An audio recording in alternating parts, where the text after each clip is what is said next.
पूज्य संतों का आशीर्वाद, प्रधानमंत्री जी की अहेतुक अनुकंपा, उनकी प्रेरणा, उनका मार्गदर्शन इस भव्य काशी विश्वनाथ धाम के रूप में न केवल काशी वासियों के लिए बल्कि हजारों वर्षों की प्रतीक्षा, जब मां गंगा इस धराधाम पर आई थी तो कहते हैं या तो हिमालय में भगवान शिव की जटाओं में उलझ गई थी या काशी में मणिकर्णिका में उलझ गई थी। और इस उलझन को दूर किया है भारत माता के इस महान सपूत ने, जिन्हें आज भारत के प्रधानमंत्री के रूप में भारतवासियों को गौरव प्राप्त हुआ है। और काशी वासियों का सौभाग्य है कि उत्तर प्रदेश से प्रतिनिधि के रूप में काशी को यह सौभाग्य प्राप्त हुआ कि वह श्री नरेंद्र मोदी जी को अपना सांसद के रूप में देश की संसद में भेजती है। और इसलिए पूरी काशी, पूरा भारतवासी, देश और दुनिया में हर वह भारतवासी जो भारत और भारतीय संस्कृति, भारतीय परंपरा, भारतीय सभ्यता का अनुगामी है, आज प्रफुल्लित है, आह्लादित है। प्रधानमंत्री मोदी जी के प्रति बार बार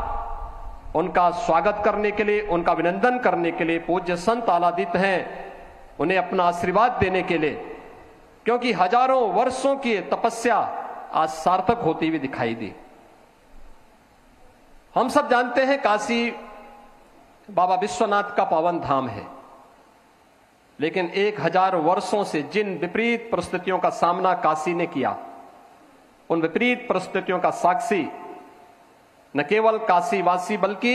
हर भारतवासी रहा है। यद्यपि 1777 से 80 के बीच में इंदौर की महारानी अहिल्याबाई होलकर जी ने इस क्षेत्र, यहां पर बाबा विश्वनाथ की पुनर्स्थापना में उस समय बहुत ही योगदान दिया था। महाराजा रणजीत सिंह जी ने मंदिर को स्वर्ण मंडित करने में अपना योगदान दिया। ग्वालियर की महारानी ने भी उस कालखंड में अपना योगदान दिया। लेकिन ये भव्य स्वरूप इस रूप में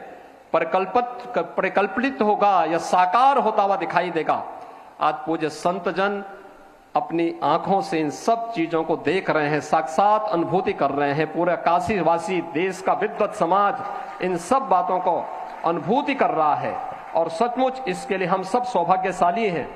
कि हमें ऐसे दूरदर्शी और यशस्वी नेतृत्व के सानिध्य में कार्य करने, उनके सानिध्य में आगे बढ़ने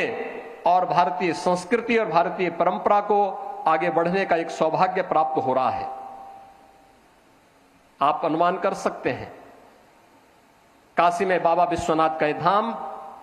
अयोध्या में श्री राम मंदिर के निर्माण की कार्रवाई उसी श्रृंखला को एक नया स्वरूप प्रदान करता है। योग की परंपरा हो या कुंभ को दुनिया के अमूर्त सांस्कृतिक धरोहर के रूप में मान्यता देने का कार्यक्रम, भारतीय संस्कृति के प्रति, भारत की सनातन मूल्यों, सभ्यता और संस्कृति को वैश्विक मंच पर पुनर्स्थापित करने के प्रधानमंत्री मोदी जी के इसी अभियान का हिस्सा है। आज मैं इस अवसर पर प्रधानमंत्री जी का आप सबकी ओर से, प्रदेश सरकार की ओर से हृदय से स्वागत और अभिनंदन करता हूं। और यह हम सब का सौभाग्य है, बाबा विश्वनाथ धाम आज एक नए रूप में, एक नए कलेवर के रूप में राष्ट्रपिता महात्मा गांधी की उस पीड़ा को दूर करने का भी एक माध्यम बना है, जो आज से 100 वर्ष पहले राष्ट्रपिता महात्मा गांधी ने इसी काशी में आकर के अपनी पीड़ा को व्यक्त किया था। यहाँ की गलियों, तंग गलियों को देख करके, यहाँ की गंदगी को देख करके, गांधी जी के नाम पर बहुत सारे लोगों ने सत्ता प्राप्त की होगी, लेकिन गांधी जी के उस सपने को साकार करने का कार्य कि काशी बाबा विश्वनाथ का धाम इस भव्य रूप में हो, वह पहली बार हम सबको देखने को प्राप्त हो रहा है। और स्वाभाविक रूप से यह काशी का विश्वनाथ धाम हम सब के लिए हमेशा इस बात को लेकर के कि वाराणसी पुरपतिम भज विश्वनाथम के इस भाव के साथ हम सब बाबा विश्वनाथ के इस पावन धाम के प्रति निरंतर उस भक्ति भावना के साथ भजते रहे। इस विश्वास के साथ मैं आज के इस अवसर पर आदरणीय प्रधानमंत्री जी का माननीय राज्यपाल महोदय का, पूज्य संतों का,